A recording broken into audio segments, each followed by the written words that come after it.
Good evening from Washington. I'm Laura Ingraham, and this is the Ingraham Angle, and we have breaking news tonight.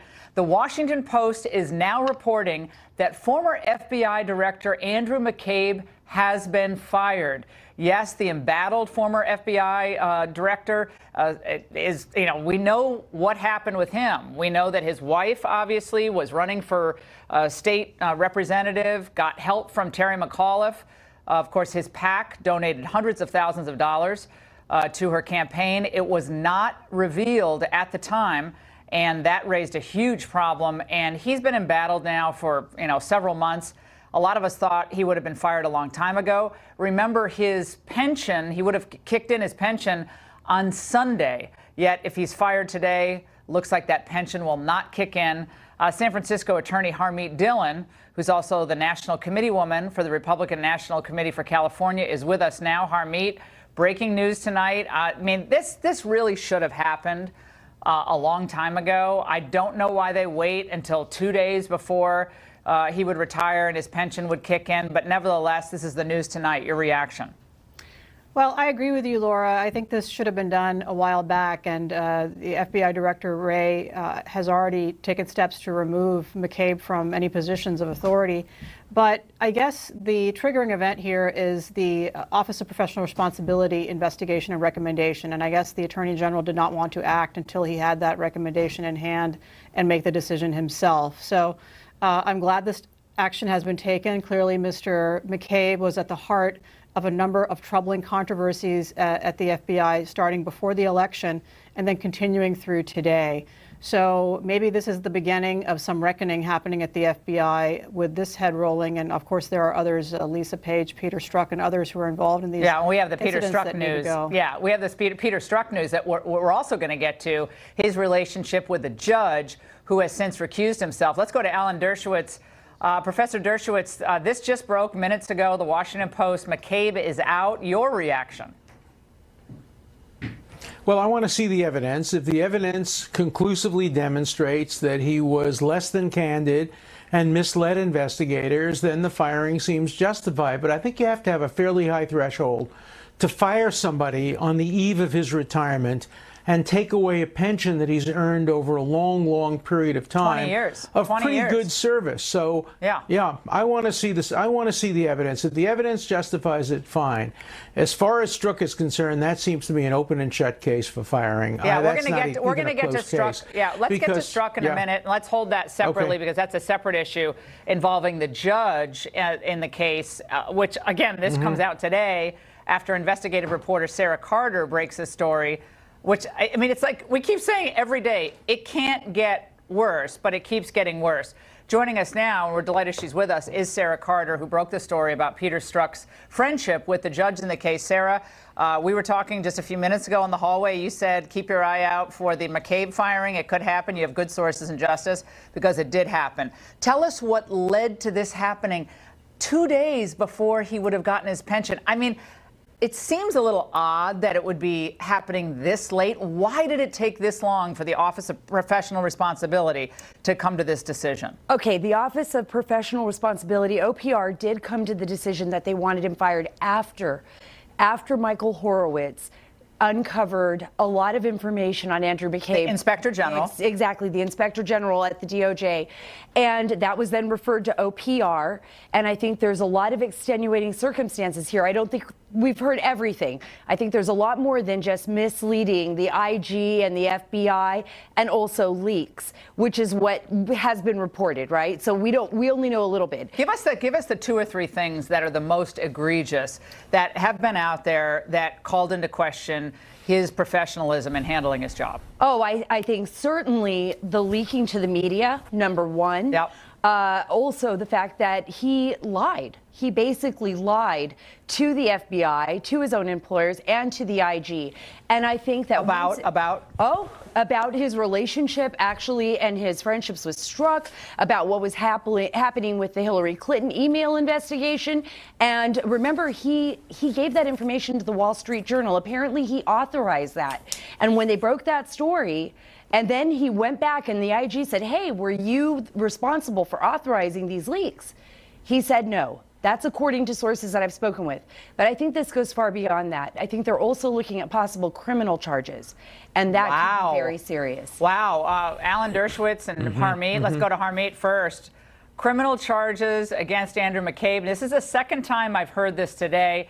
The earlier time was about 2 o'clock in the afternoon from one of my sources in the Justice Department today that said, you all know just a little bit of what's gone on with Andrew McCabe. Again, 20-year veteran of the department, very well respected for years, and yet apparently we don't know what the OPR knows and what the Inspector General knows. We'll be finding out in the coming days. Harmeet. Yes, I would have to agree with Sarah. It seems hard to believe that he would get fired for simply the leaking, although the leaking is obviously very egregious. The Wall Street Journal story that came out that was the product of those leaks was, clearly attempted to paint his role in a different light than was true, and a lot of other politicking going on in that story. So that was pretty shocking. But this seems like turnabout is fair play in a way. We all know, we've seen the stories about how, General Flynn has been indicted and asked to plead guilty on charges of a lie to the FBI, and where you have the FBI number 3 in command and temporarily number 1 in command lying himself to other FBI agents, it seems appropriate to hold them to the same standard. Professor Dershowitz, again, this is wild. On a Friday night, 2 days before a man who's served the government for decades and was very well respected before the Hillary email investigation, I think, took place, to be fired in this way. I have to take Sarah and her reporting to heart here. I don't think they would risk firing him were it not for some fairly serious information that has come to light and that will be reported in by the IG. That sounds right to me. This afternoon, I was saying that I think there has to be a high burden before you fire somebody who's performed in a distinguished way for 20 years. But I have a lot of experience with the OPR, the Office of Professional Responsibility. They don't generally go after their own. They generally whitewash their own.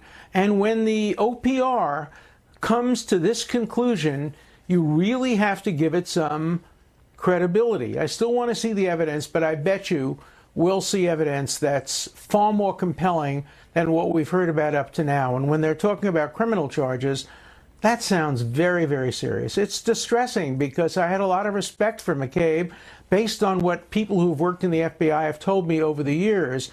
But you can't have a double standard. You have to have the same standard for Democrat, for Republican, for people who've been in the FBI, and for civilians. And if that standard has been met for criminal prosecution and for firing, so be it. And folks, we just got the Attorney General's statement, which I'm going to read. He writes, the FBI expects every employee to adhere to the highest standards of honesty, integrity, and accountability. As the OPR proposal stated, all FBI employees know that lacking candor under oath results in dismissal, and that our integrity is our brand. Pursuant to Department Order 1202, and based on the report of the Inspector General, the findings of the FBI Office of Professional Responsibility, and the recommendation of the department's senior career official, I have terminated the employment of Andrew McCabe effective immediately. He goes on to say, the FBI expects every employee to adhere to the highest standards of honesty, integrity, and accountability. And then he went on to say, both the Office of Inspector General and the OPR reports concluded that McCabe had made an unauthorized disclosure to the news media, Sarah said, and lacked candor under oath on multiple occasions. So this seems, in the way it's worded, this seems like an open and shut case. You cannot make exceptions even for someone with a very distinguished career as a civil servant, as a career professional. You know, people make mistakes for a variety of reasons, or people do things for a variety of reasons. I'm not going to try to get into his head, but I do not think the Office of Professional Responsibility and Sessions, with all of the media spotlight on them, would take this action were it not very serious. Sarah, you've been reporting on the Peter Strzok issue, which is another issue we have to talk to you about. His relationship with the presiding Judge Contreras in the case, When you published this today, I was reading this going, this can't be happening. Explain to our viewers what happened. Well, it was stunning. What we discovered was through these text messages, and actually it was the House Oversight Committee, their due diligence. Yeah. I mean, they had sent people over and over again to the DOJ, and they finally pieced together what was redacted, what was handed to them. So they got to see semi-redacted documents that showed that Peter Strzok had a very close friendship with Judge Contreras. This Not is revealed. Not revealed. Disclosed. Not disclosed. That's the outrageous. DOJ did not disclose this. So, I mean, remember, we were all left wondering, why did he recuse himself? So, on December 1st, 2017, you know, Michael Flynn goes before the judge. He pleads guilty. That's Judge Contreras. On the 7th of December, 2017, Judge Contreras recuses himself. But now we know that he and Peter Strzok for a long time had been friends. And he also sat, you know, on the crazy. He also sat on the FISC court. And Peter Strzok, FISA, yeah. oh, yeah. So he was in the Foreign Intelligence Surveillance Court. He took care of the FISA applications. And Peter Strzok, who was in charge of counterintelligence and Russia, would go to the FISA court for these warrants to be signed. And presumably some to Contreras. Yeah. So what's really interesting, Laura, is inside those... Hold on, Alan will get to you in 1 second. Inside those text messages, he specifically states with Page. Yeah, if you see them, he specifically knows that if he continues this relationship, it could present a here's what he problem. says. This is Peter Strzok's text, and Alan, you can react. He, Contreras, super thoughtful and rigorous about ethics and conflicts, suggested a social setting with others would probably be better than a one-on-one meeting. I'm sorry, I was just going to have to invite you to a cocktail party. Of course you'll be there. Have to come up with some other work people cover for action. Odd. And then it goes on, and there's other things as well. But Professor Dershowitz, that's wild. That's the smoking gun. The smoking gun is the attempt to meet with him surreptitiously with a cover so that nobody will be able to say that they met in a way that required recusal. This guy Strzok seems like he is really a piece of work. You know, he should have recused himself initially from any involvement in this case because of the messages he sent. Mueller didn't know about these messages. Mueller didn't act improperly. He didn't know about the message. As soon as he found out about the messages, he took him off the case. But Strzok knew that he had sent these messages, and he should have recused himself. He should be fired. He violated every possible rule of ethics in the FBI, and I think he has to go. I'm surprised he hasn't been fired up until now. Alan and Harmeet, he uses the phrase, with some other work people cover right, for action. There's the term cover, right. Laura. There's the term that's recusal. The smoking gun. Cover, Harmeet. He needs cover. No, I mean, and this type of ex parte communication is outrageous. And if this isn't a conspiracy, I don't know what is. You have multiple people, and there's a conversation there in the text messages about a dinner party for 6. So you have multiple people who are around Strzok and Page conspiring to somehow set up a conversation with the judge. I think it's outrageous, and in any federal court, a court should recuse himself. And we don't know why the judge recused himself. Putting everything in writing, everything in emails, everything in messages. He's a counterintelligence. This guy is supposed to be the best. This is an unintelligent counterintelligence guy. Okay, we got a McCabe statement. God, everything happens on Friday night. This is why we're happy we're live. Okay, Friday night, this is McCabe's statement. For the last year and a half, my family and I have been targets of an unrelenting assault on our reputation. In my service to this country, and my service, the articles too numerous to count, have leveled every sort of false, defamatory, and degrading allegation against us. The president's tweets have amplified and exacerbated it all. He called for my firing. He called for me to be stripped of my pension after more than 20 years of service. And all along, we have said nothing, never wanting to distract from the mission of the FBI by addressing the lies told and repeated about us. And that's a pretty clear statement. I mean, he thinks it's all unfair. It's a total witch hunt. Sarah, I'll let you close it. Well, here's my question. How can he say that when it's his FBI? It's not the president. It's not the DOJ. It's OPR that is asking for him to be fired. Office of Professional Responsibility, which is staffed with career professionals. FBI judging Andrew McCabe Top of the FBI. And he had a lot of friends in OPR. So that should tell you something. Alan, again, his statement is defiant, Alan.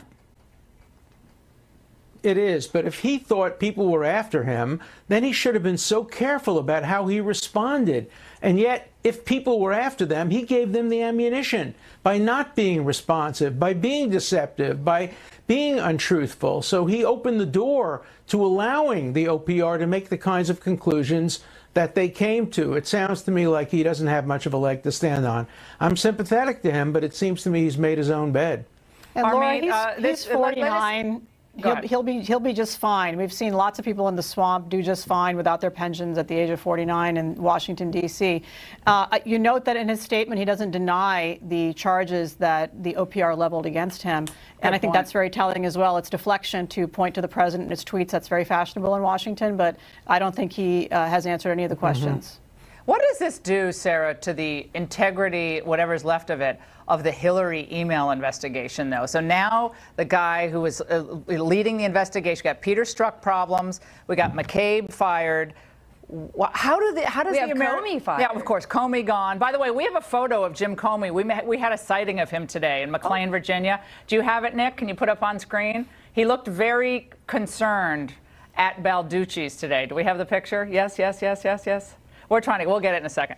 But so he was spotted today. We tried to get him to come on the show. He said he'll think about it. So, but what does this say about the integrity of the Hillary email investigation before we get into what happened after that? Well, with Flynn and so forth. Well, I think this says a lot about the integrity of that investigation, or lack of integrity. And we're now waiting for the Inspector General's report, Michael Horowitz's report. And it's not just going to be one. It's going to be multiple series of reports. 1.2 million documents that he's obtained. And we're going to learn a lot more than just what happened here with Andrew McCabe. We're going to learn about Comey, and we're going to learn about that investigation. And I think it's going to be absolutely explosive, according to the sources that I've spoken with. Yeah, we're working on a couple of stories, which we hope to bring to our viewers next week, about moments where Comey could have probably discounted certain sources for the DNC emails, who hacked them and who didn't hack them, and what he did or did not do to get to the bottom of that. So we'll bring that to our viewers next week. Now, if you have Comey on the show, please ask him why the former head of the FBI had to leak and launder information through a Columbia law professor, why he didn't have the courage to stand up in front of the TV cameras and say directly to the TV cameras what he leaked through a Columbia law professor. I can't understand how a former director of the FBI could do that. I hope you ask him that question if he's on I've already written it down, Alan. It's already written down on my sheet. Thank you very much. I'll go for other show prep I'm going to as well. I love that. All right, now we have Fox News Justice Department producer Jake Gibson on the phone now, who's been tracking the story down all night. Jake. Hey, how are you, Lawrence? So we've been following this all day, and this has been a thing that is slow rolled out throughout the day that we kind of thought was coming, and now it finally popped. And the Attorney General basically said that he has terminated, as you know, former Deputy Director of the FBI, Andrew McCabe, tonight. And this all comes back to this IG report, and specifically on what he said to the Inspector General Horowitz and whether or not he misled Inspector General Horowitz. And that's what we know so far. There could be a lot more when the IG report finally comes out. What we know right now is that the Inspector General is not, and the Attorney General are not happy with the statements that McCabe made about what his role was in letting a reporter speak to one of his subordinates at the FBI. That part was fine. It's the questions that happen afterwards and whether or not he told the truth about that. That's what directly led to this. If you believe what we hear coming out from the Department of Justice today. Jake Gibson, thanks for that input. Sarah, this on a Friday night, 2 days again before his pension kicked in, it has to be explosive. I think we know about a fourth of what really happened here, and I'm hoping that this Inspector General report comes out soon. Do you have any idea of when if it's going to come out in multiple stages or just one report total, all of it at once? I don't have any idea of how it's going to be delivered. I do know for a fact that it is going to be multiple reports. Okay. So I think that's what's important here. If it's multiple reports, that means he was looking at a array of things that were going on in this Hillary Clinton email investigation by the FBI and how they handled it. We know it's going to focus on Comey. We know it's going to focus on McCabe, Peter Strzok, Lisa Page. The editing of the non-indictment indictment? Exactly. The editing of the non-indictment indictment. Also, what I think is going to be very interesting, he may have all the text messages, the SMS messages of McCabe that nobody's been able to get their hands on. And I think that's going to be very telling, too. We don't know how far people in the FBI went. Did they obstruct? Did they obstruct anything in that investigation? Yep. And that's going to be a really important question. And we already know what Comey's done. What was McCabe's role in that?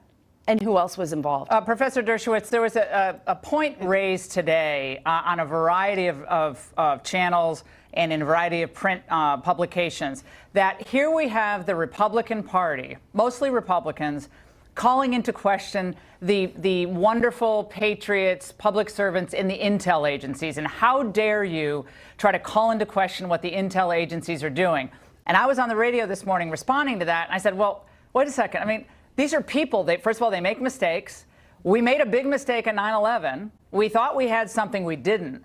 We've had history littered with examples of the intel agencies getting things wrong because they're making snapshot judgments with the information they have, and sometimes they're biased. Sure. I mean, they're like people, they're biased. So the idea that you can never call into question the ethics, integrity, or just judgment, forget any malfeasance, of the intel agencies, to me seems to fly in the face of the tradition of liberalism. And they've always called into question government actions.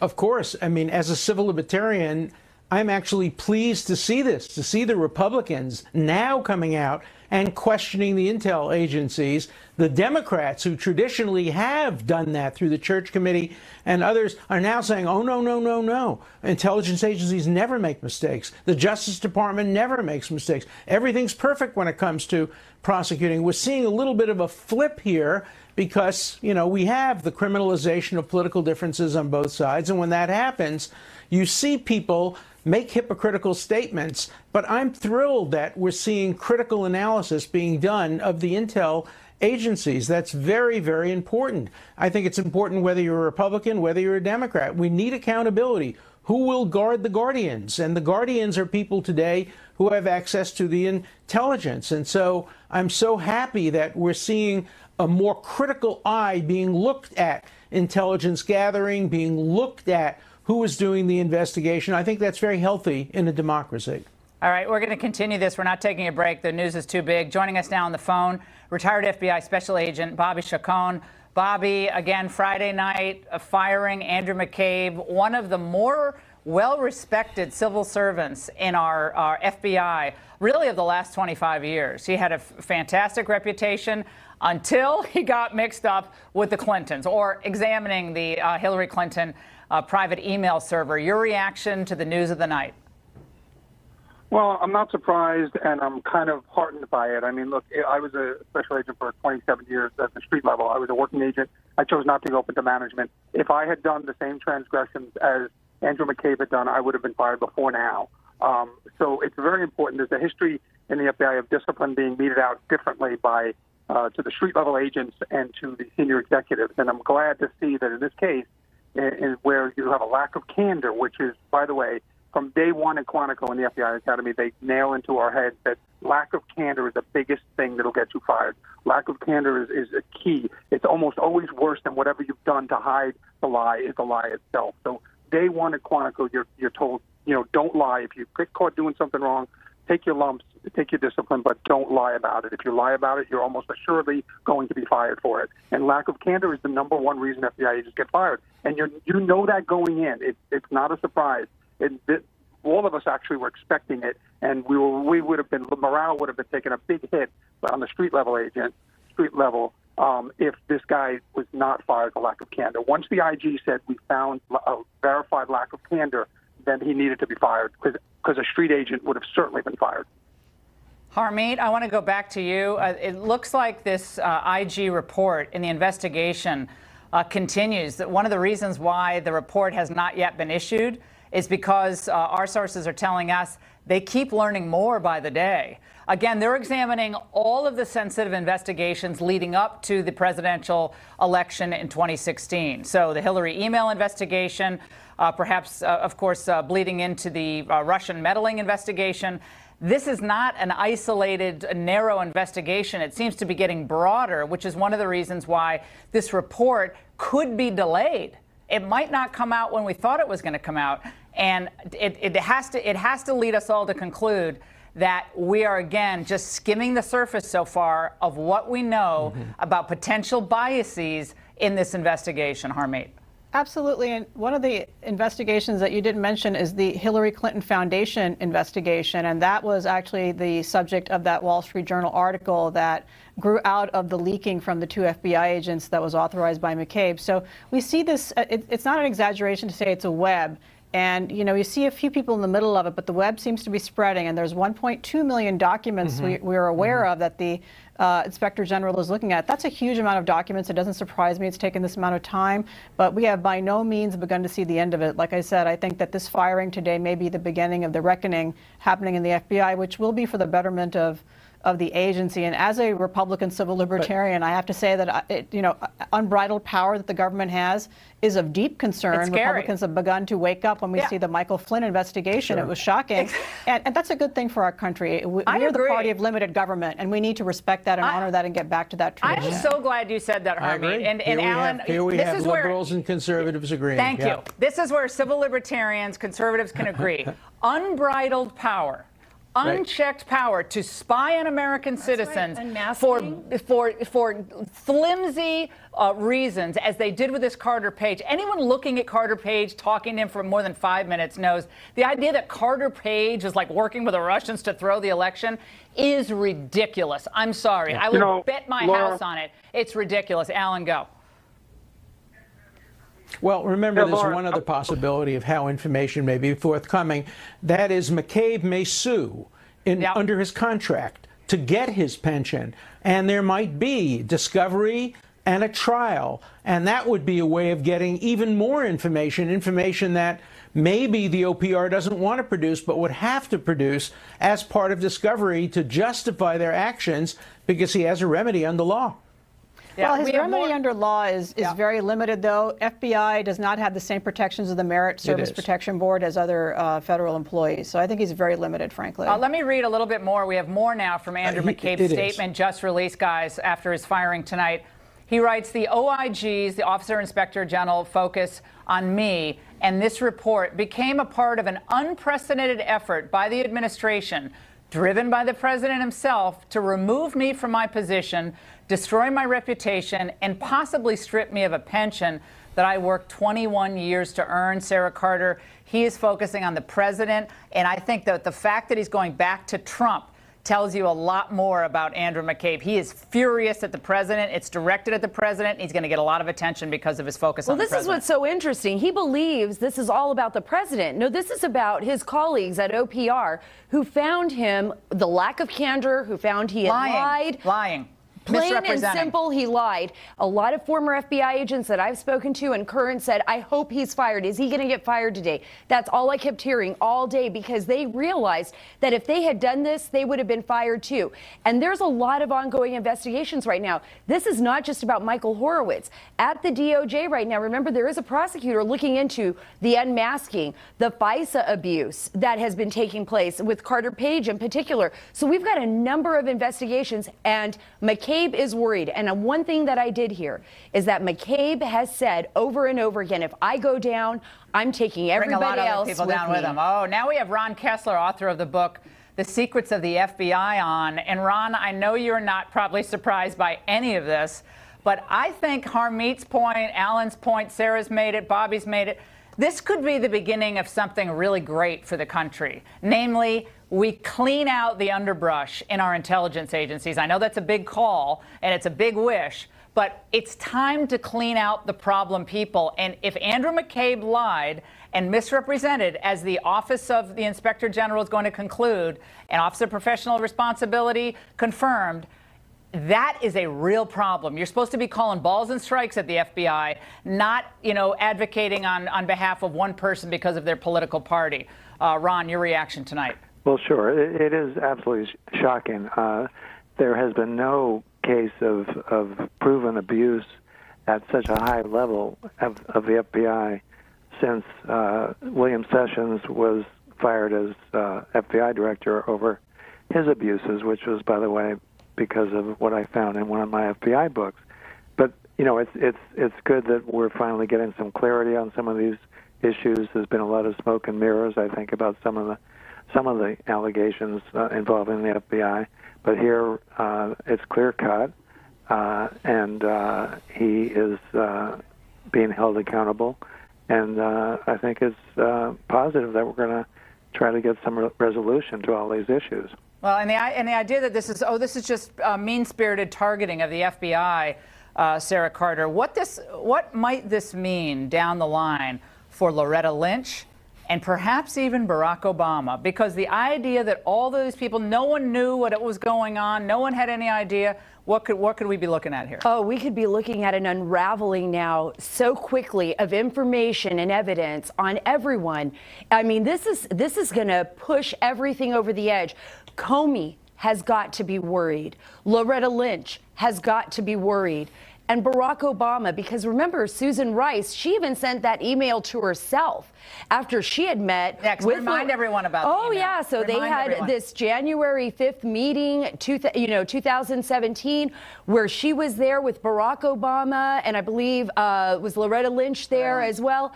And so she sends herself days after an email basically saying, and President Obama wanted everything to be done by the book. Well, why would she do that? And that raised questions. So now they're saying, why would you do that? Why would you send this email to yourself? And why would you try to exonerate him? And why were you all meeting about this? And remember, another person that needs to be very worried right now is former CIA Director John Brennan and James Clapper, who we know now has been looked at for leaking. So he's also somebody that they believe leaked information on the dossier to the media to get that ball rolling. It just really appears on its face that all the evidence pointed to the fact, and I know McCabe's blaming Trump, but it looked like all of these people were ready to take Trump out and wanted to. Let's go back, Professor Dershowitz, to the Peter Strzok, Lisa Page text that first really captured the attention of the American people, where they were going back and forth. They were talking about insurance policies. Clearly, they were worried, but not overly worried, but worried that, look, we got to make sure this doesn't happen. Got to make sure that Trump doesn't happen. That was the clear subtext of what the two were talking about with each other. It seems like the idea that they were doing that in isolation, just the two of them, that there was no other conversation with others about an insurance policy, that seems to me to be hard to believe, especially after the Sally Yates with her, big resignation and marching over to interview Mike Flynn. Now it looks like Mike Flynn might not have lied. In fact, apparently the FBI agents didn't think he lied after his first interview. Andrew Weissman, all of these individuals who were pals with Mueller at his old law firm, and obviously seem to be very, very partisan. Alan, this is a lot to take in tonight, but your final thoughts. Well, I think there's too much partisanship to be the one organization that is absolutely nonpartisan, has no interest in who wins an election. And when you have the kinds of messages that we see going back and forth between Strzok and his friend, the prosecutor, it certainly shows that they had a very, very strong bias. And you can't put that kind of bias aside when you're a prosecutor. Look, there may have been people in the FBI who also had a strong bias in favor of concentrated enzyme Trump and against Clinton. But they didn't act on their bias, and they didn't send messages to each other on their bias. And I think that the more we learn, the better it is for America. And we have to make sure that the FBI goes back to being a nonpartisan, neutral, objective, investigative agency, not an agency that decides who to prosecute, but an agency that simply uncovers the evidence and presents it to prosecutors. And we've lost that role of the FBI, and I think we have to regain it. That's one of the most important lessons we can learn from this tragedy. Now, absolutely. Let's go back to Fox Justice Department producer Jake Gibson on the phone now, who has an important addendum for us. Jake. I just wanted to make one point, Laura, and thank you so much for coming back to me. Is that when we talk about the release of the IG report, and we've been waiting, and everybody's trying to figure out when this will be released, and Inspector General Horowitz had hinted that it may be in March. However, I have been told by Department of Justice officials that if there is a criminal referral that is to come out of this report, that would delay the release of the report. In other words, if there was a criminal report that comes out of this, that could go to a grand jury. And then if that led to an indictment, then the resolution of that indictment, we might have to wait for the criminal for the how report. The media is completely smearing President Trump's pick to lead the CIA. She's too tough on terror. As we continue the special edition coming out of the investigation that is part of this entire morass that involves President Trump and the Hillary Clinton email. I mean, is that not tainting the entire investigation? I mean, I'm not saying this as in a partisan way. But if I was the subject of an investigation and I heard, well, these guys are sending emails and then this other guy's lying and he's leaking, it seems like that entire thing has to be thrown out. And I know that sounds extreme, but if I were the subject of the investigation, that's what I'd be arguing in court. It's that the whole thing is the fruit of the poisonous tree. Absolutely. And I don't think you have to wait for a criminal indictment to make that argument. I think that argument is already on the table with the text messages, with the lying to the FISA court, withholding of evidence from the FISA court, with regard to the hushing up of some of these investigations, the weird way that the Hillary Clinton investigation on the email, the Clinton Foundation, which is, I think, rife with criminal conduct, has been brushed under the carpet. There are a lot of issues here that would lead, and it's all the same people. It's all the same 3 or 4 people who are at the heart of this so far. So I think all of that, if I were a defendant, I would known be criminals who don't even have citizenship in our country, that, hey, the cops are coming, you better get out of town. Remember one thing. That's a crime. Very important that should absolutely be prosecuted. Jeff Sessions should pursue her and hold her to account, because any future crime that these criminals commit, how can she not be held liable and responsible as an accomplice to those and have blood on her own hands? Did he? Did anybody lie to a law enforcement official? That's a crime. Was there obstruction of justice? That's a crime. But simply not being candid or withholding information from the FISA court, that's unethical, but probably doesn't cross the line into criminal conduct. Yeah, materially misleading the FISA court. However, Alan, I think you said this on the show a few weeks ago, depending on what it is and for what reason you're doing it and the predicate that precedes all this, that could be criminal. I mean, if you are materially withholding information because you know that that information could change the outcome of the decision on whether to grant the warrant, that's a, I mean, you're right, it's on a line, but you're right, we shouldn't just blow to the, you know, a crime was committed here. Joining us now on the phone is George Washington University law professor Jonathan Turley, who's been watching these events unfold tonight. Professor Turley, your reaction to the firing of Andrew McCabe 2 days before his 50th birthday, when his pension would have kicked in after 20 years of service at the FBI. Professor. Well, I'm not surprised by the decision. Some of us said it was very likely that he would be fired. The reason is that this is an exceedingly rare recommendation coming from the Office of Professional Responsibility. It's virtually unheard of for someone who held the position of McCabe. So it was very unlikely, in my view, that Jeff Sessions would not follow that career advice. He followed that advice in his own recusal. He yielded to career officers who had recommended that course. So I've said before, I thought it was very likely that he would do precisely what he did tonight. What is, I think, a more difficult question that will be presented for the Justice Department is how they will go from here, because the suggestion is that the Inspector General found that McCabe intentionally misled their investigators. That's almost indistinguishable from what they charged Michael Flynn with. Exactly. That's a good point. So the question that's going to be on the table here is one of continuity.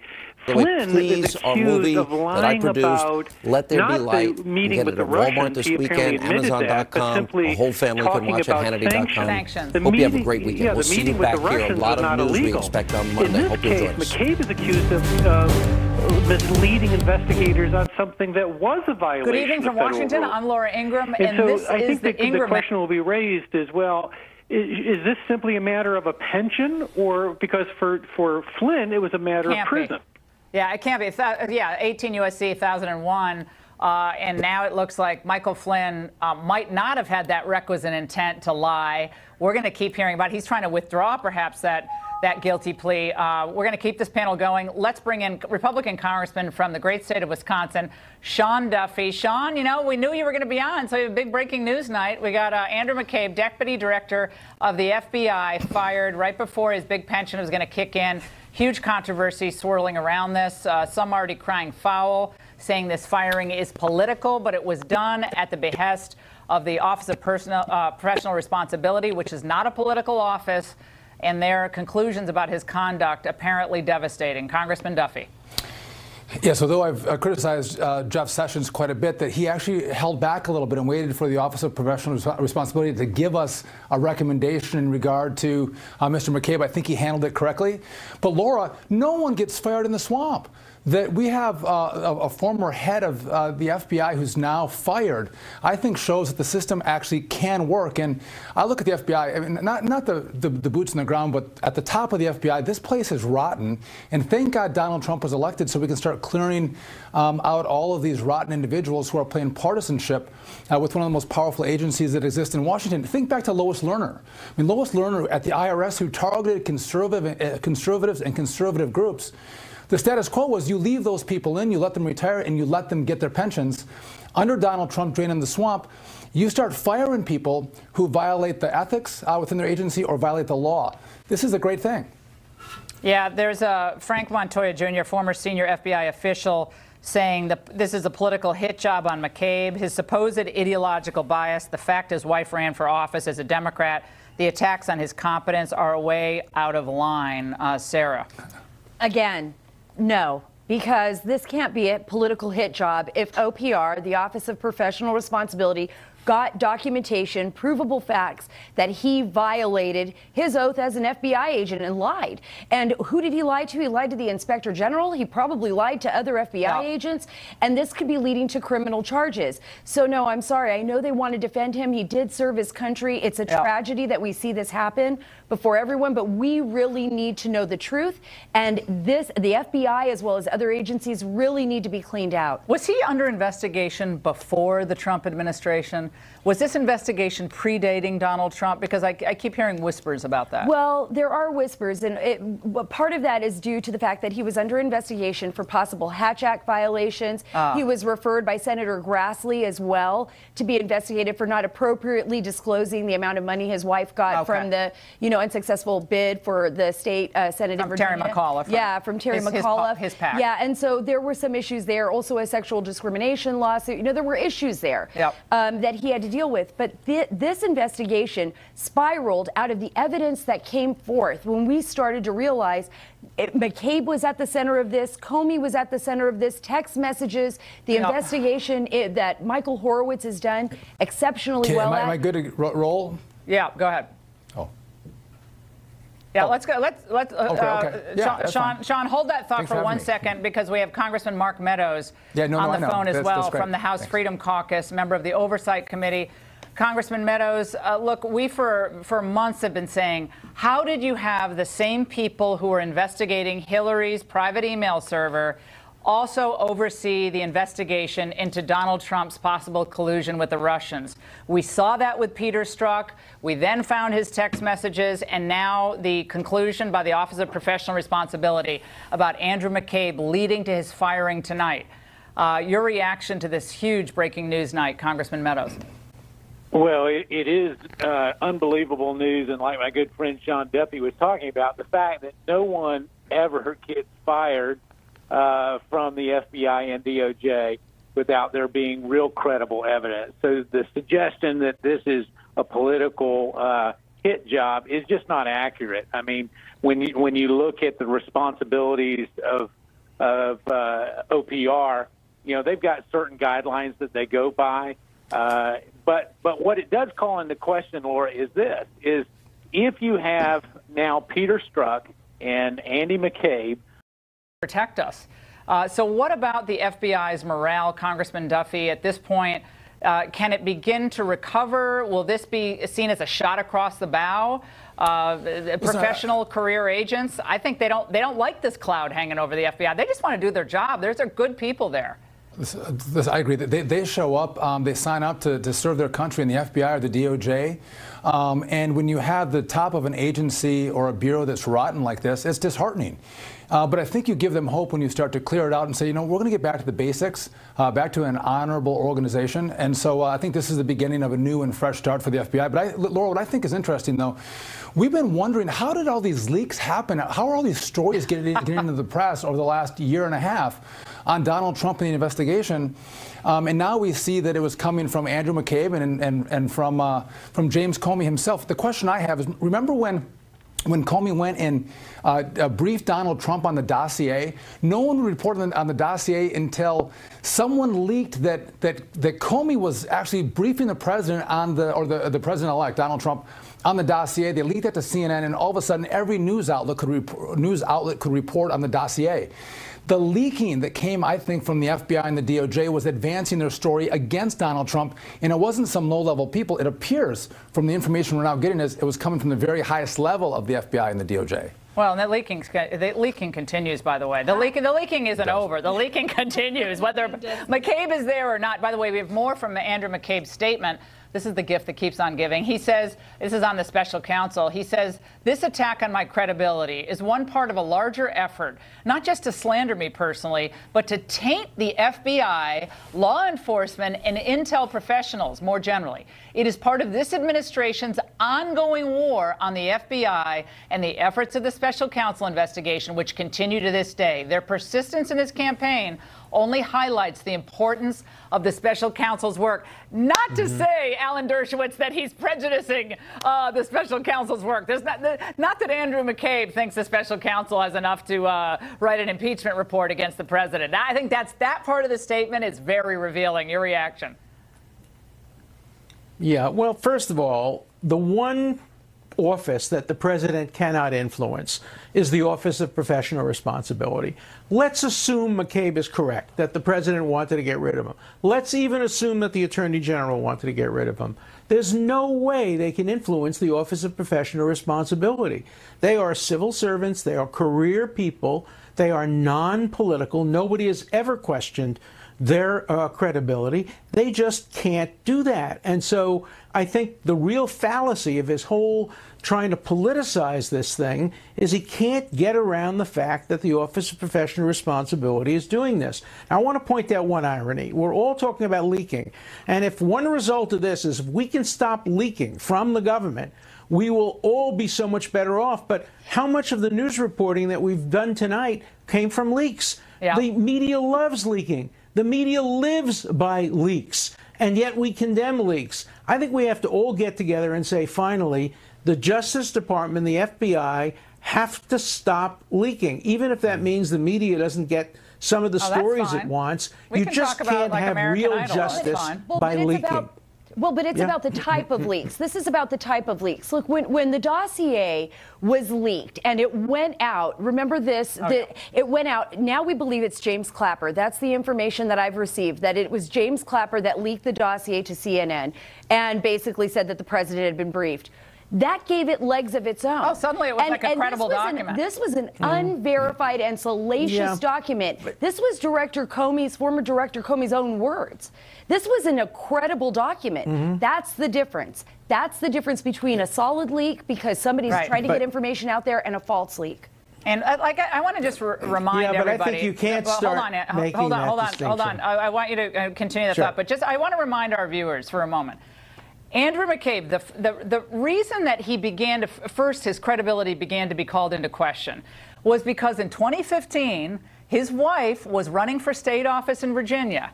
At the time, he was leading up the investigation into Hillary Clinton's private email server. Why'd she have the server? Why did we suddenly lose all these emails?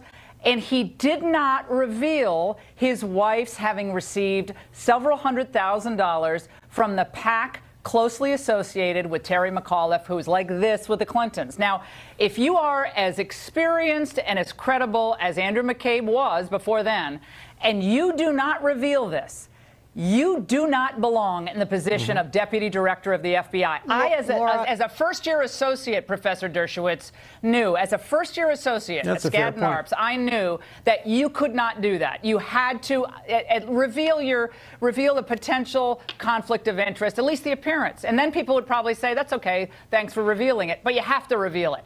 The fact that he didn't tainted that Hillary investigation, period. And I'm sorry, that in and of itself, I'd remove him just for that. Dershowitz, and then let's go to Harmeet, and then to Sean.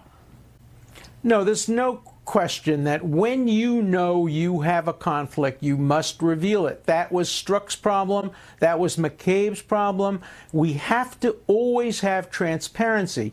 Let the Office of Professional Responsibility decide whether there's a conflict or not. But you can't withhold information that might lead to you being recused based on a conflict. Yeah, absolutely. And we just learned, by the way, CBS News reporter Paula Reed is reporting tonight that McCabe learned of his firing through a press release. At least he wasn't on the toilet like Rex Tillerson was, according to earlier. He was on the toilet, and Kelly called him. We didn't even get to that story. I find that hard to believe. I find that hard to believe. Well, come on, he knew he was on his way. Come on, Harmeet. I mean, so we're learning all the details of how he was fired, his statement. He is clearly going to be on a mission. I'm sorry. We're going to learn more about Andrew McCabe's feelings about President Trump in the coming weeks and months, because that statement that he released tonight is all about Trump. Basically, Trump, you're guilty. I'm sorry, you read between the lines. It's about Donald Trump wants to deep six this special counsel investigation because he has something to hide. You read between the lines, it's clear. Right, absolutely, Laura. I wanted to talk about that for a second. I mean, he spends a lot of effort trying to point the finger at Donald Trump, who was actually fairly a late comer to this whole debacle. What he should be looking at, and what has historically been the case, is that the Clintons managed to somehow destroy everything that they touch. And this man's sterling career, up to the point that he'd gotten involved with his wife taking money from the Clinton sources, that was really the beginning of the end for him in this tragedy. And so no one is, I think, in this type of situation introspective enough to recognize that. And obviously there's going to be some spin machine from the Clintons and others involved in the next phases of this story. But Mr. McCabe is clearly in denial as to his own role in this unfortunate situation. All right, we now have former deputy independent counsel in the Whitewater investigation, Saul Weisenberg, on the phone now. Saul, you were on radio with me this morning. Both of us kind of thought, oh, they're not going to get rid of McCabe. It's only like 36 hours till he turns 50 years old. Your reaction tonight, Saul? Well, we were obviously wrong, Laura. And my reaction is it's a very, very sad day. What was in that OIG report that got sent to OPR must have been very clear and very serious for AG Sessions to have made the decision he made. I don't agree with a lot of his policy positions, but I have actually a lot of faith in his integrity. And this must have been pretty serious, and I think it's a sad day for the country. And I sure wish my old friend, Professor Ron Rotunda, who died 2 days ago, was here to see this, because I'd love to hear his comments. Well, because he wrote the textbook, right, on ethics, as I recall, right? He wrote the big professional responsibility textbook. Laura, he created the field. Yeah, he did. He was my student. He was my student, and I'm so proud to have had him as one of my students in my legal ethics class 30 or 40 years ago. He was a great, great man and a great contributor to legal ethics, and totally neutral, totally objective, always called it the way it should be called. What a great man he was. He was incredible. His textbooks, I mean, at law school, amazing. Congressman Duffy, just reflecting on that for a moment and setting aside whether Donald Trump being involved and Hillary being involved, we as Americans have to have faith in our government, especially with the strong, potentially devastating effects of a prosecution and an investigation and surveillance of American citizens, that our investigative bodies are operating with complete and unquestionable integrity. Otherwise, at the end of it, we'll all say, that's not fair. How did you do that? We won't take to heart their ultimate conclusions, and we'll question them. And I think this is I hope Sarah's right. This is the beginning, I hope, of a cleaning out of this underbrush at FBI and maybe beyond. We need it badly. You are absolutely right. We give incredible power to the FBI and the DOJ. We give them special tools to keep us safe from terrorists and bad actors around the world and in our country. And with those tools, we expect them to care for them with great emotion. And so I look at what's happened at the FBI. They haven't met that responsibility with the tools that we've given them. Either we take those tools away from them and the country is less safe, or they use those tools more effectively moving forward. I think what's going to happen moving forward with McCabe, and you saw that in his statement, this is, I have 8 kids, you have kids, this is classic 5th grader stuff. I've done something wrong. Don't look at me. It's the other siblings in the house. It's Donald Trump. It's the Republicans. Everyone's coming after me. Don't look at what I've done. Look at everybody else. And what's going to happen is, if he goes after President Trump, you're going to have MSNBC, CNN, all the networks are going to join him in trying to use McCabe to attack Trump instead of going, hey, look, we gave you incredible power. You abused it. You should be held to account whether you're a Republican or a Democrat. Anyone who abuses power should be held to account under the law. Well, they're going after the administration already tonight. They're saying this is all political. He's fired political, even though it's the Office of Professional Responsibility. It's crazy. Sarah, why has Peter Strzok and Lisa Page not been fired? Why are we rearranging the chairs on the Titanic here? Why have those two not been fired? I don't know exactly, but I have talked to sources about this. There is a process that needs to take place. Remember, they're still questioning them. This is a huge investigation, so don't be surprised that that does not happen in the future. And who knows, maybe Peter Strzok and Lisa Page are talking. There could be a lot of things. They could be cooperating for what? Because it'll reduce charges, or maybe they'll get immunity from prosecution. Reduce charges, and they may have evidence that goes higher up the food chain. They may know what was going on all the way up to Comey. Off-site meetings or whatever they were. Exactly. And Alan, I know we're sounding like this is a murder mystery here, but we're going to the top. But if indeed Strzok and Page are looking themselves at dismissal, losing their own pensions, they might have an incentive to talk more about who else was involved in setting up an insurance policy to ensure that Donald Trump never get elected, or if he was elected, to certainly be dogged by an ongoing investigation. And that will certainly be interesting. Again, we haven't seen much from them, but I think Sarah's right. There are a lot of people who cooperate who you never hear about. Professor Dershowitz. Well, I know he has a very sophisticated lawyer who is probably working behind the scenes to try to get the best deal for Strzok. I don't think Strzok has a future at the FBI, and I think at this point he has to be thinking about saving his freedom and his liberty and his professional reputation. So it wouldn't surprise me if there were ongoing negotiations involving him and his lawyer and whoever is doing the investigation. That's fairly typical in situations of this kind. And Harmeet, we still have Andrew Weissman, who's still in the investigation. Of course, Weissman was, sending the, I support you text message or email to Sally Yates when she made her big point to resign in the early stages of the Trump administration, but he's still there. Well, that's not a crime. Yes, and Bruce Orr still has a job. He's been demoted. But, I think that I disagree with Saul when he says it's a very sad day. It is a sad, personally, for McCabe. I think it is a good day for the country that we're beginning to see some heads rolling over there, because a lot of Americans have lost respect for the FBI, and that's a terrible thing. We should have respect for our law enforcement agencies, but when they leak, when they lie, when they frame people, when they engage in conspiracies, when they try to corrupt judges, that is unacceptable. And it's great that we're starting to see that be taken, them being held responsible for that. Saul, you got about 20 seconds, my friend. And I hope we do it on a nonpartisan basis. I hope we do it on a bipartisan, nonpartisan basis. Alan, that's a great point. Saul, quickly. It is a sad day, but it's also,